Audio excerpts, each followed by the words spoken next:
Here they come. All right. All right. Good. Good. We want everybody in. It's so good to see everybody. Welcome to the Unitarian Universalist Fellowship of the Emerald Coast. It's a long name, so I just like to say it very slowly and dramatically. I'm the Reverend Ruth Van Lillian. I'm honored and very joyful to serve here as the minister to this wonderful congregation. Today is a special Sunday for a number of reasons. We're going to celebrate Valentine's Day a little ahead with a chocolate communion service later. We're also welcoming some new members, and it is a multi-generational service, so the kids are going to stay in with us, and that always means a lot of energy for all of us, and that's great. We will be really raring to go by the time we're done today. I have one announcement before I turn things over to our service leader, Shar. We have got some new playground equipment coming soon. We're not quite, got somebody in the back going, yes. So we don't have the exact date yet, but we need some helping hands to install it. You don't have to be an engineer or a contractor, or we're open to all gender expressions, whoever wants to come and help. But Liz certainly needs some help, and Gil Brown has already put his name on the list. So, yay, Gil. So I'm going to pass this around. If y'all would make sure that it works its way all the way through, and we'll pick it up at the back after the service. Does it involve lifting and putting things together with screws? Some of it, yes. Well, good morning. I'm Shar Farley. I'm a member of this fellowship and your service leader this morning. Before we go on with our service, I'd like to remind you to look at the announcements that are in your order of service. And these are also sent to the e-news every Friday. Please take a moment to look them over. And if you smell paint, well, we're in the process of painting all the smaller meeting rooms. So that's the reason. The children's rooms are finished, and after today's events, we'll be preparing the library for painting. The Harmony Room will be next. And so see Janet Chapman. Where is Janet? I saw her coming up. There she is in the back. Kathy Roniger. Right there in the choir, okay. And if you can help, they would certainly appreciate it. There's a lot of small bookcases and things that have to be moved today. After the service, we have a brief time for refreshments and conversation, and followed by our second hour, small discussion groups. You'll find those listed also in your order of service. Please be aware that there is a correction. Reflections by Brother Toby will not be held today. Instead, in the Harmony Room, the choir will be rehearsing today. Otherwise, the Buddhisterians will be in the library, and we'll have Port Swing up here in the sanctuary afterwards. And now, the prelude that will take us in to the service.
Lorelei will help us with our candle lighting this morning.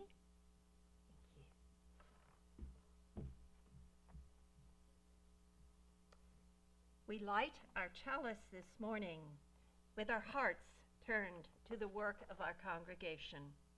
We have inherited this institution from generations of people who believed in the power of human beings to hear love into the world.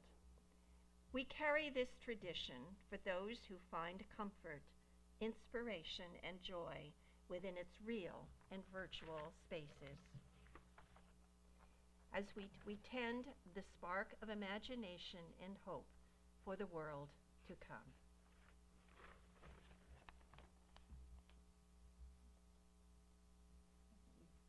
Thank you, Lorla.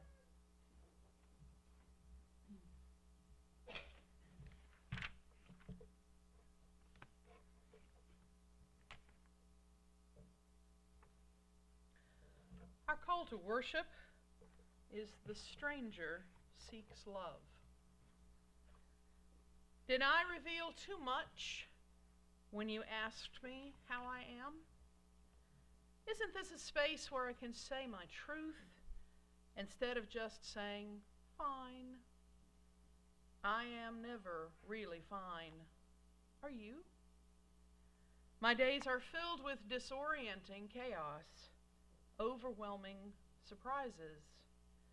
I am always in problem-solving mode. Sometimes the most cheerful answer I have is, "No piano fell on me yet today." I don't need you to fix things or make it all okay. No one can do that. I just need you to see me. Look me fearlessly in the eye. Clasp my hand warmly, and with a smiling shrug, say, "Well, okay, I am glad you're here." Our opening hymn, which fell off the order service somehow, is 1029 in the teal hymnal. The words will be up here, but if you can't see up here, 1029, the tune will be a little different than the one that is printed. As you are able, I invite you to stand, 1029 in the teal hymnal. Let me get one. For anyone who's familiar, the tune is Gilligan's Island. The theme song.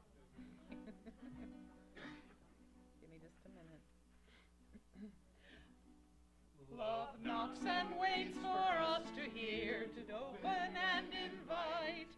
Love longs to quiet every fear and seeks to set things right.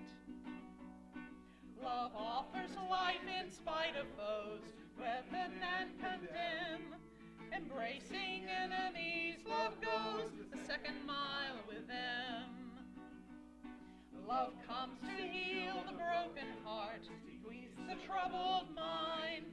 Without a word, love guides us north to ask and seek and find. Love knocks and enters at the sound of welcome from within. Love sings and dances all around and feels new life begin. Feels new life begin. Please be seated.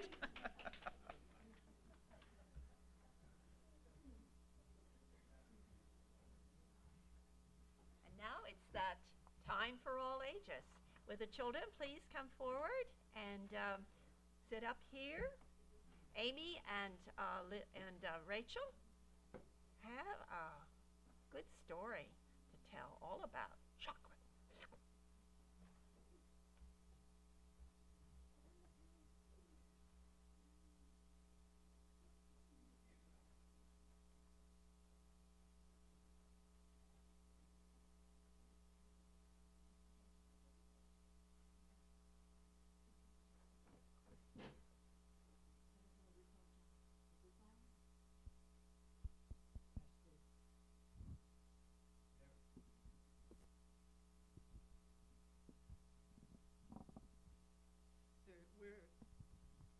We're both short. We need to move the microphone down.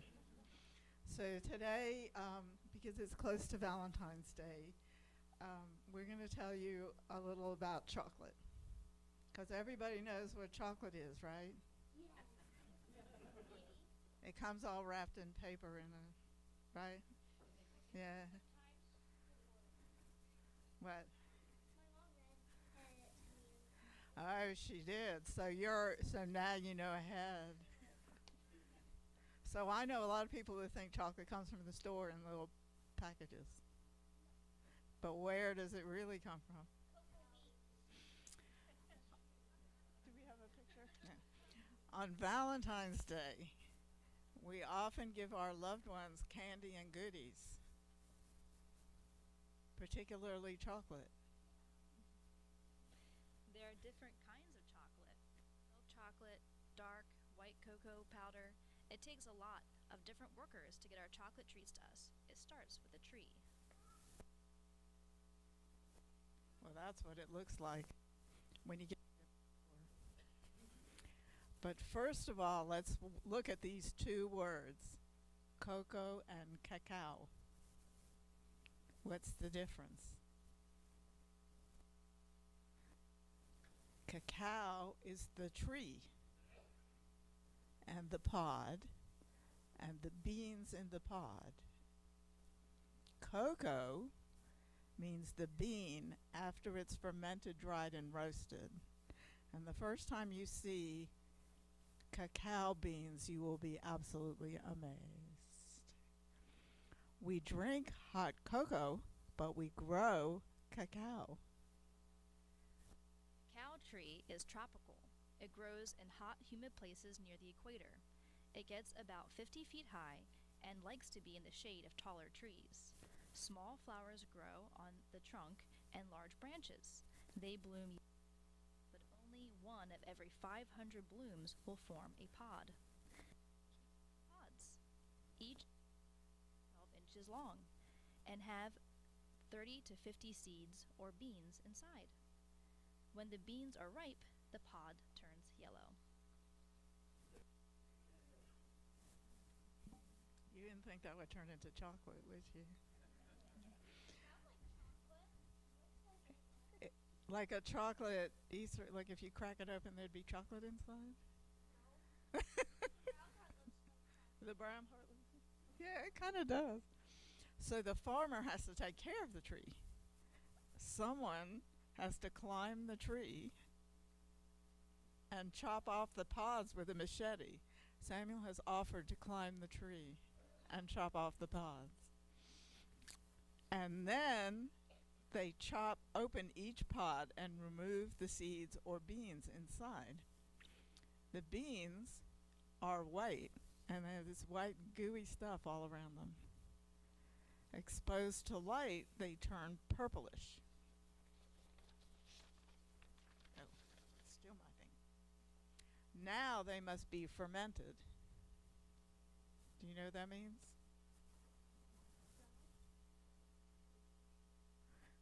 Fermented is kind of like you make wine out of fermenting grapes. You let it sit for a long time. Okay? They're piled up and covered with banana leaves for about a week. And then they start to turn brown.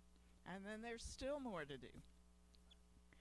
Then they have to be dried with someone continually raking the piles to turn them over. So if they're dry on the top, you have to turn them over so the bottom part will get dry, right? So they'll dry evenly. And finally, the beans are packed into sacks and shipped off to be made into chocolate. At the processing plant, the beans are cleaned and then roasted at low temperatures to develop flavor. You didn't know you roasted chocolate, did you? I bet. Shells are separated from the nibs, which is inside the beans. So you start with a pod, then you have beans, then you have nibs inside the beans. So you've gone like way inside to get to the chocolate. And they're finally ground into cocoa mass, which mass is just a lot of stuff, right? Put under extremely high pressure, this paste makes two things: cocoa powder and cocoa butter. The cocoa mass can be combined with sugar, more cocoa butter and milk, and made into chocolate ready to eat. But you don't really need the milk. Have you ever had chocolate that didn't have sugar in it? Did you ever eat chocolate that didn't have sugar? It tastes terrible.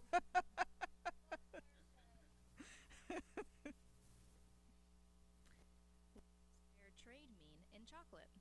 Fair trade chocolate is made with cacao beans from farmers who are paid a fair price for their crop instead of the low price set by the market. This allows farmers to lift themselves out of poverty and build a better life for their families. Fair trade standards also ban forced labor, slavery, and child labor, and encourage environmentally sustainable farming practices. In our country, it's against the law for children to go to work, but in some other places, children perform hazardous work that may harm their health or limit their education.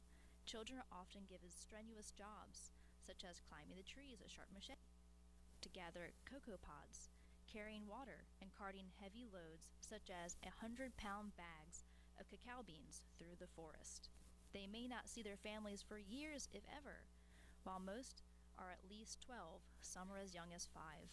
So yes, fair trade chocolate is more expensive, but as you're enjoying it, you can think about the farmers and workers being helped by your efforts.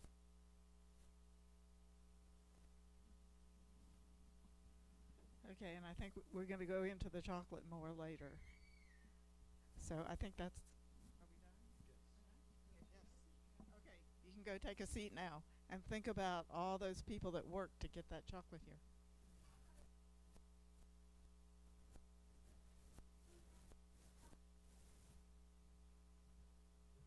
Thank you. We learned a lot about chocolate today. Very good. One of the traditions in our fellowship that's very special and sacred to us is the sharing of joys and concerns. At this time, you're invited to briefly share personal events in your life by dropping a pebble in the bowl of water, and then silently or in a few words, briefly tell us your special joy, concern, or milestone. Please come forward.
breathe together and embrace the silence and any other wonderful noises that may be in the silence. And I will close us with a few words.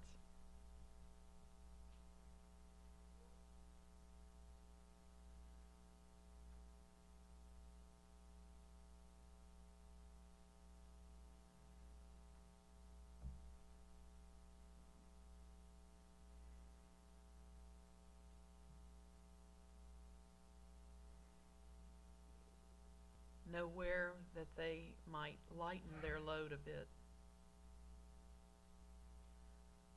Let this place be a place where burdens can be lightened. And everyone has joys and gratitudes, and don't always have people to share those with. Let this be a place where we can celebrate and dance together. Everyone has challenges, problems to solve, obstacles to overcome. Let this be a place where people can find support and ideas and help. The universe is big and we are small. But we do not have to go through life alone. We have each other. Amen. Shalom. Blessed be. Now I'm going to ask our membership co-chair, Karen Lauer, and our board vice president, Jennifer Doyle, to come forward. We're going to have our new member ceremony.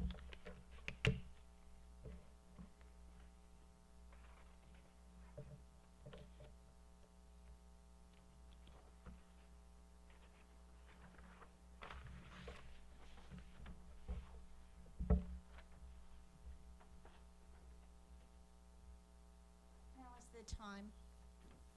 Is this on? Oh.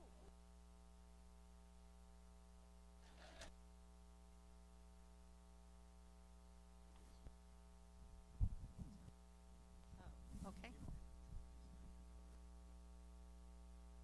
Can everyone hear me now? Now is the time during and their decision to join the congregation. Each people have expressed the desire to join our Unitarian Universalist Fellowship of the Emerald Coast. As I call your name, please come to the front. Commissioner, Andrea Call, John Poole, Jennifer Rampolo.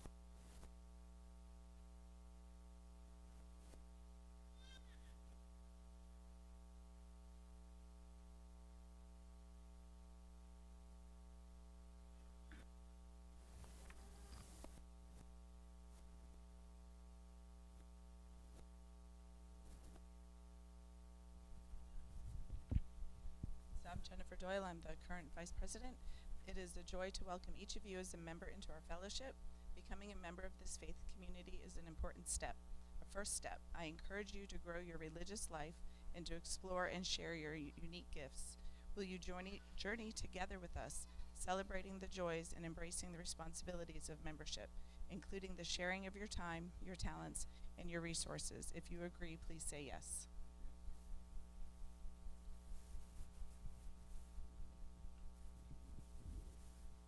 As Jennifer gives you a new member packet of information, I've got the bag, so I'm going to move over here. So in these bags, which I'll hand you in just a moment, there is a pocket guide to Unitarian Universalism. It is filled with stories and wisdom about our faith tradition. Ours is a shared ministry to help each other find meaning in life and to build a just and compassionate world, working to fulfill the vision and mission of this fellowship. So actually, why don't you come and sign the book?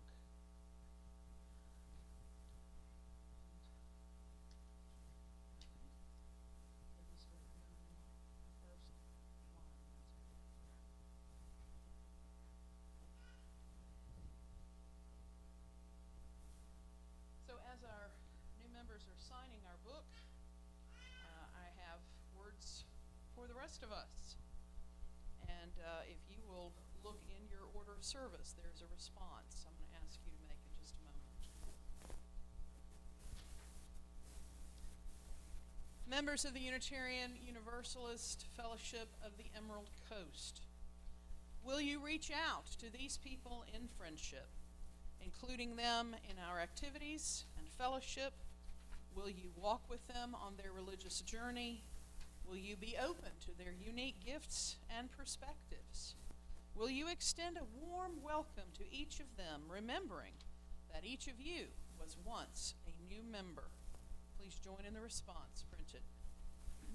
Yes, we renew member and resource.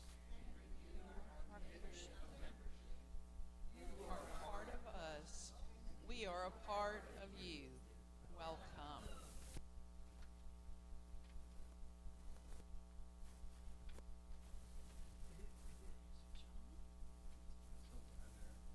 Oh, that has names on it. Sorry. Okay. All hidden. Okay. So, there's John. And there's Karen. Okay. Let's give our new members a round of applause.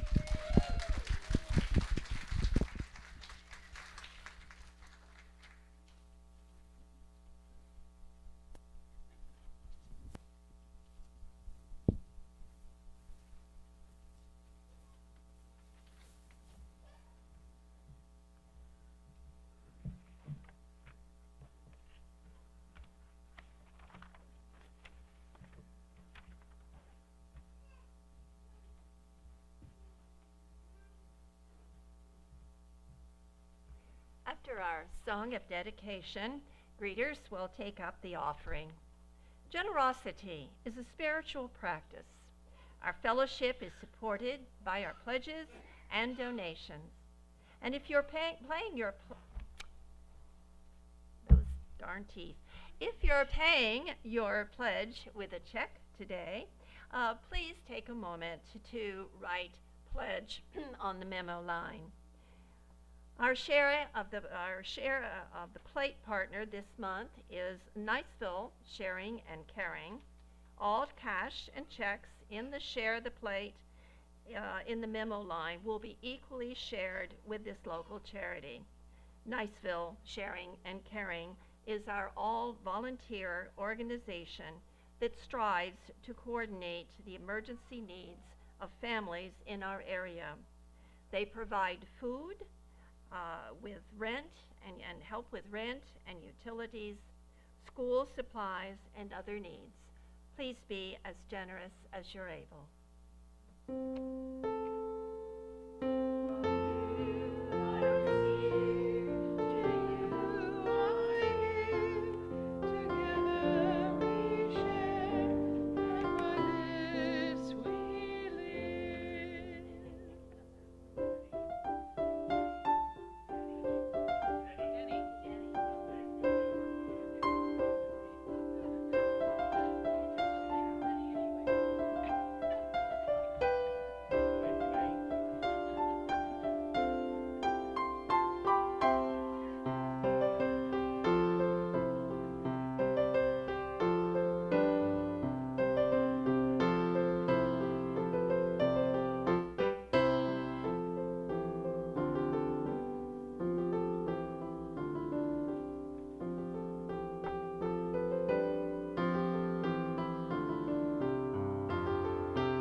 Some years ago, I took a introductory course to American Sign Language.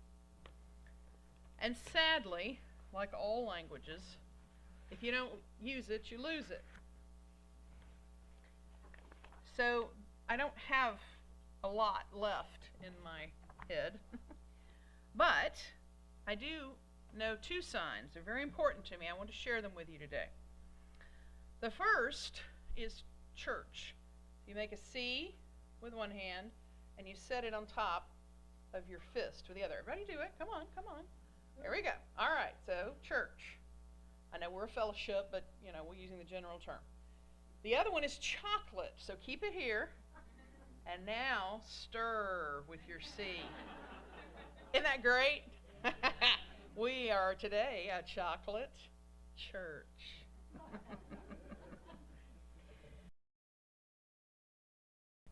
For my sermon today, I have some Valentines to share with you. Some are from me, and some are from members who responded to my request to answer the following question: how have you experienced love in our fellowship? Amanda Pyburn writes, I have been a member here for almost 30 years and have experienced love in many ways. When COVID separated us from friends and family, meeting online and chatting with other humans was such a relief. When I mentioned having no caregivers for my husband Ned, who is disabled, a church member immediately called and said she'd be over for 2 hours every week and wouldn't accept any pay. What a lifesaver. I've had people thank me for bringing Ned to church, since they enjoy catching his eye, getting a smile in return. Those smiles are few these days, and yes, they are special. People ask how best to interact with him.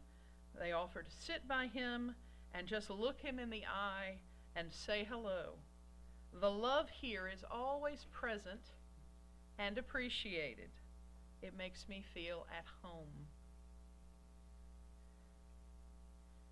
As do our lovely children who find their way around the family. There we go, Evie. All right, you got some pillows. And here's one from me. Dear UUFEC parent, I have been observing you for some time. Allow me to say how much I admire you. I see you come in with your family most Sunday mornings, and I know how much effort it took to get everyone here. I know breakfast was probably chaotic and messy. Finding the last clean shirt in good repair or socks that almost match took a lot of work when you'd rather be in bed catching up on all the lost sleep since the precious little ones came into your lives. I see the work you put into church activities and projects and the pleasant demeanor you maintain, even when things are spilled on you or knocked over or broken. I hear the kindness in your voice as you speak to others, and I see you teaching your lovely children the same kindness and courtesy. You all contribute so much to our community. Thank you for all you and your family contribute in every way. Happy Valentine's.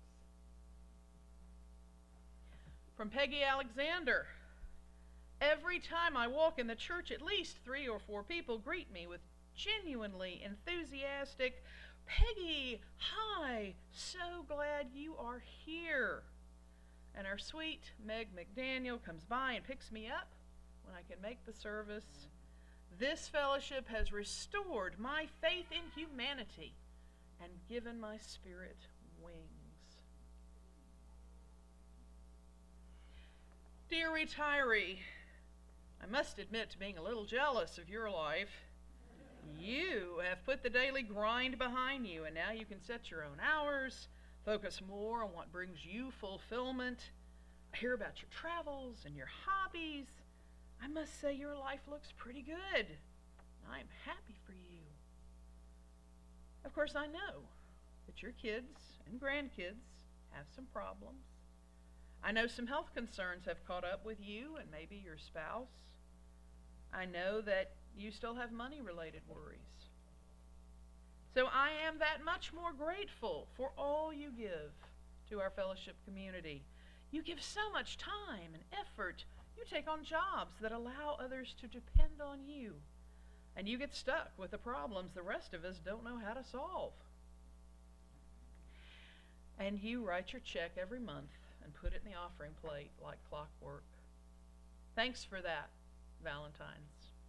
Thanks for the extras you contribute. I am so glad, for so many reasons, that you are a part of us. Char Farley recounts a special memory as her Valentine. In 2004, when I was greeting one Sunday, I handed an order of service to a visitor who had just relocated to this area.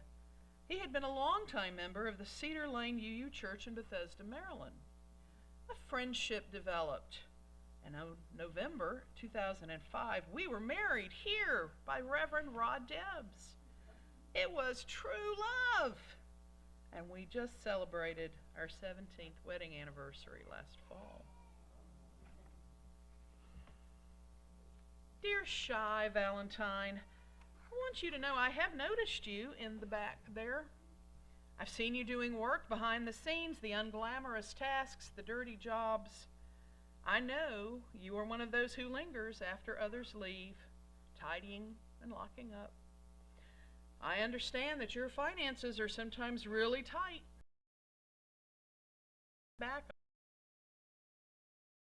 I know you'd rather not be here up front, in front of the group, but the group is lessened when you are not here. Thank you for working so hard for UUFEC and for giving so faithfully. I am honored to be in your company, Valentine. Winky Sweet offered the following. Char Farley personifies the love of this group. She was a greeter the first time I came through those doors and has remained a good friend through the years. She writes or calls now to check on me when I am not able to come to the service. Dear special Valentine, since my first gay friend came out to me when I was 15, I have felt a deep personal responsibility to stand up as advocate for lovely folk who self-identify as lesbian or gay or bisexual. I came much later to an understanding of the complex lives of transgender persons and felt the same pull to be ally and advocate. As a cisgen hetero woman, I cannot truly know what it is like to live your life, but I have an idea of the feelings of separateness and isolation you may have experienced. I know you must often be on your guard in this town, in this state. I know you wake up every day in a world where it is not always safe to be you. And yet here you are. What courage it must have taken the first time to walk through those fellowship doors looking for a faith community after so much disappointment elsewhere. You amaze me. I am so thrilled that you keep coming back, that you trust us enough to put up with our missteps. We so need the unique gifts you have to offer. I hope you will continue to put yourself out there, to share all that you are, to trust us with the loved ones that you bring with you. I hope you will continue to endure with good grace us well-intentioned cisgen heteros who often make mistakes. I hope you will understand our ignorance and help teach us how we can do better. Speed the day when these things will all flow naturally, when differences of sexuality, gender identity, and expression will garner no more notice than differences of height or hair color. Meanwhile, I hope we can live out of compassion and keep building a worthwhile community here with you in the picture. Please keep being our Valentine. Jim Colombo shared this Valentine of gratitude. The people of the fellowship express love by helping me with daily tasks, like driving me to the store, the bank, and the post office. And several helped me a lot last year when I had surgery. Over the years, fellowship friends supported me through the deaths of my mother, my brother, and then my father. Reverend Ruth even led a funeral service for my cat, Rusty. I am so grateful for all the love I have experienced at UUFEC. Dear new members and visitors, welcome to our wonderful and unusual church, which we call a fellowship. We don't know you well yet, but we are optimists here, and we feel certain that you'll probably make a great addition to our community. We are also confident that you will like us. Hey, what's not to like? I mean, we're not perfect, but if you're looking for a liberal or progressive religious community around the Bay, well, you have found a good one here. You couldn't find a better community to join or share your resources with, so we're glad you're here. Please sit down and stay a while. Deborah Baker Ryan shares this message. My husband and I fell in love after meeting at the UU Fellowship in 2008. He was an Ohio visitor to the UUFEC, brought to church by friends John and Ellen Holt. We have been married almost 15 years. I have also experienced the love of UUFEC members many times, but especially after my cancer surgery in 1998. They brought food and good wishes to me and then young family in Crestview. I am forever grateful to this fellowship for being my spiritual family all these years. My UUFEC love and bonds of friendship continue. To all our kids and youth, all kids and youth, raise your hand. There we go. There we go. All right. Don't tell the grown-ups, but y'all are my favorite Valentines of all.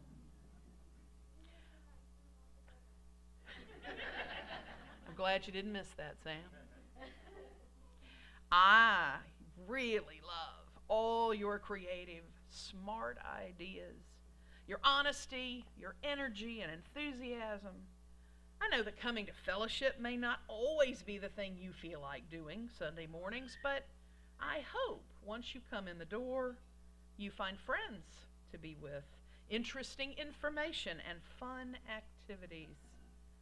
Being Unitarian Universalist will stick with you. And as you grow, you'll find the experience of free faith bubbling up inside you, giving you strength and resources to face your challenges. You will remember that love, real, deep, generous love, can overcome the most difficult problems. Bless you, young ones. Happy Valentine's. And so to all of you, my people, my parishioners, whom I am deeply and joyfully honored to serve, I wish you a happy Valentine's Day. Amen. Shalom. Blessed be.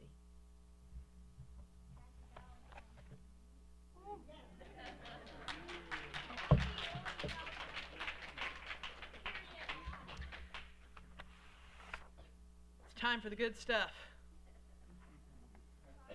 The chocolate. The chocolate. As soon as I find the script. There it is. Okay. Valentine's Day is upon us, and traditionally we give chocolate to those who are close. Hang on just a second, Olivia. Hang on. There's that enthusiasm. Traditionally we give chocolate to those we are close to. It reminds us of the love we share with one another, all kinds of love. Friends, neighbors, lovers, family, and members of the fellowship. While our kid volunteers, and here they are, well, we selected 4 kid volunteers for this activity.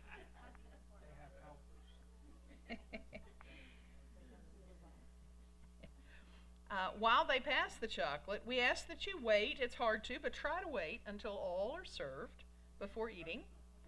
And you might want to meditate on what makes life sweet for you and how our fellowship enriches your experience. So here they come. And we have milk and dark. There is plenty of chocolate for all. You can trust that everyone will be included. That is part of the symbolism of communion, that there is room for everyone at the table. So many of us don't know how much we are loved.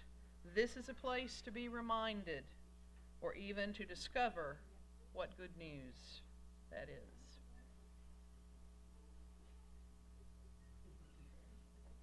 You want to play? Cecile's going to play a little bit. And we have the music of squeals and laughter and giggles.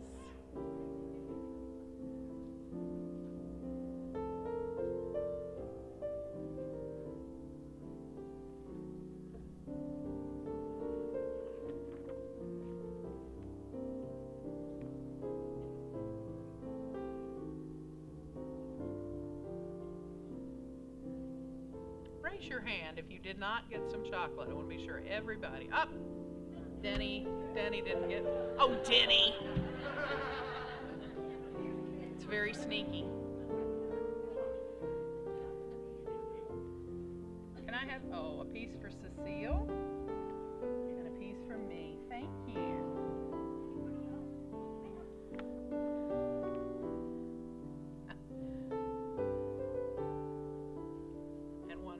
AV engineer, Rose. Very good, Sam. And let's make sure Miss Liz gets a piece too. We're taking care of our staff. All right, and all our kids have a piece. Terrific. So hold your chocolate in front of you and then look around at each other. This is your faith community. This is your tribe. As we share the chocolate, may our sense of blessing and being blessed increase. May we deepen the covenant of our community by becoming more aware of the love we share together. Now, savor the sweetness of Chocolate Church.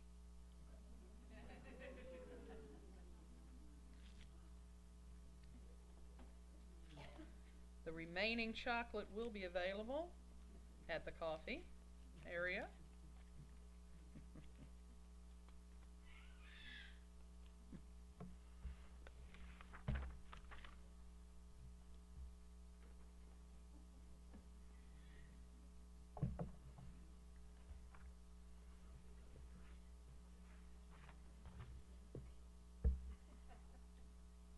We may have made it difficult to sing, but let's give it a shot. If you would take your gray hymnals and turn to 296, or you can see the words up on the screen. Our hymn is, "O ye who taste that love is sweet." Perfect, perfect hymn. We will not sing the top line, which is in Latin. We're going to start where the numbers are. We'll sing all three verses. As you are able, I invite you to stand.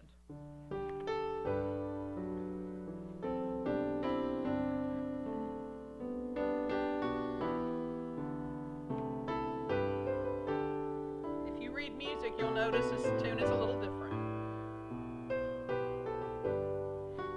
All right, Sam. Excellent. Oh, ye who taste that love is sweet, set wayward marks for doubtful feet that stumble.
Can you come up, please, and extinguish our chalice?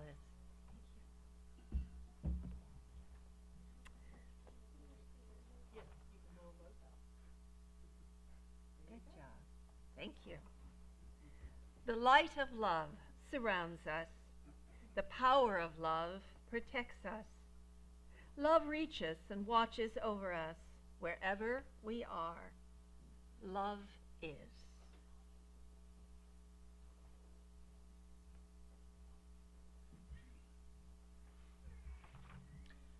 Siblings and kindred, let us live in and live out love. Let us go in peace. Amen. Shalom. Blessed be.